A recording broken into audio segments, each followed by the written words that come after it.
AM Online TV. Kama tunavyofahamu, Chama cha Mapinduzi ni chama ambacho hakibagui. Chama cha Mapinduzi hakina dini. Chama cha Mapinduzi ni chama cha watu. Kwa hiyo tulikuja katika kanisa hili la Anglikana la Mtakatifu Bernard kuja kuongea nao, na wao walitutaka msaada kwa ajili ya kuliendeleza kanisa.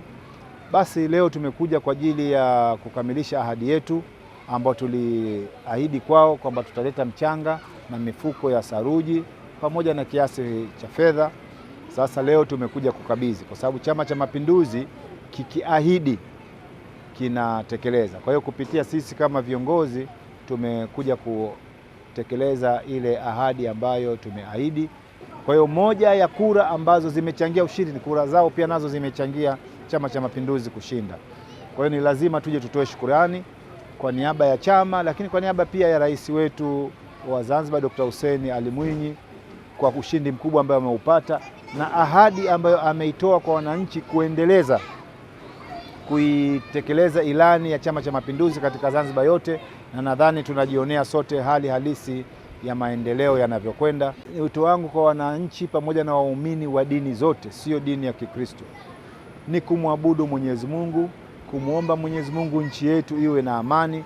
Tunapopata amani katika nchi hii, ndiyo maendeleo ya nchi tunaweza kuyafanya na sisi kuishi vizuri, na tuilinde amani. Hii ni tunu. Tukiichezea tunu hii ya amani, hatuna tutakaloweza kuifanya. Kwa hiyo ni kubwa kuwaomba wananchi tuendeleze amani, chama na serikali kiweze kuendelea kukamilisha yale ambayo tulioahidi, lakini na wananchi kwa ujumla wapate nafasi nzuri ya kuabudu. Maana bila amani pia kuabudu hutoweza, lakini kuwa na amani tunaweza kuabudu. Lakini ukiacha hivyo, Mwenyezi Mungu pia anasema muwe mnaitaka kheri, mnaitaka amani.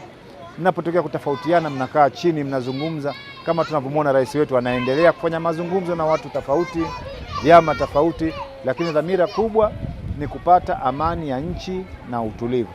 Tunapenda kutoa shukurani kubwa sana kwanza kwa Chama cha Mapinduzi pamoja na viongozi wote, tukiwamshukuru zaidi Mheshimiwa Rais Dr. Hussein Ali Mwinyi ambaye anaendelea kuwa pamoja nasi na kufanya maendeleo mbalimbali ambayo sisi kama wananchi tunayashuhudia kwa macho.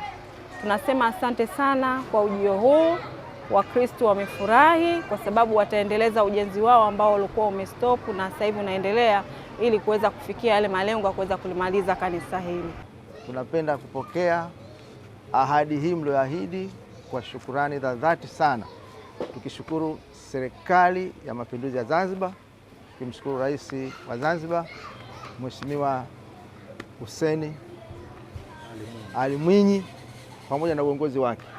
Tunashukuru Chama cha Mapinduzi pamoja na uongozi wake. Tunakushukuru na wewe Mheshimiwa Amir kwa ahadi hii ulioitimiza. Sisi tunasema asante, Mungu awabariki. Hatutaacha kuwaombea, tutaendelea kuwaombea.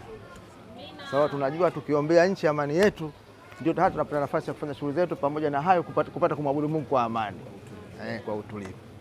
Tunashukuru kwa kila kitu ambacho tunafanywa na serikali yetu. Kwa kweli mwenye macho haambiwi tizama. Tunamwona rais anavyofanya, kila mahala maendeleo yanaonekana. Barabara sasa hivi kila kona mpaka vijijini tunaona mabarabara ya lami. Kwa tunashukuru uongozi wake na mikakati yake. Sisi tupo pamoja naye, tunazidi kumuunga mkono. AM Online TV.